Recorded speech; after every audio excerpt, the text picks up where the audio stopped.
มาเถอะคุ้มค่ะได้ฟังเสียงสดๆของนักร้องแบบดีมากเลยเสียงประทับใจมากเลยทุกคนร้องเพลงเพราะมากเพลินมากเลยค่ะเป็นครั้งแรกที่มาดูแบบประทับใจมากค่ะเดี๋ยวบอกต่อค่ะสนุกครับสนุกมากๆอยากจะดูอีกรอบนึงก็อยากให้ทุกคนมาดูละครเวทีดีๆแบบนี้นะครับแล้วก็มาให้กำลังใจนักแสดงทุกท่านไม่รู้แหละฟ้าจรดทรายทำทั้งทีก็ต้องมาเพราะว่ารู้สึกว่า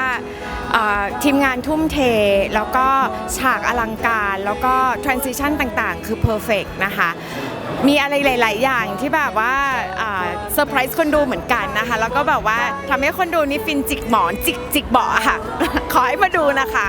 ฝากบอกถึงคนนะคะว่าถ้าใครพลาดรอบนี้คุณต้องเสียใจแน่นอนเลยเพราะว่ามันดีงามพระราม 8 มากๆเลยต้องใช้คำยาวๆนะคะฝากฟ้าจรดทรายด้วยนะคะเท่านั้นหล่อล้อม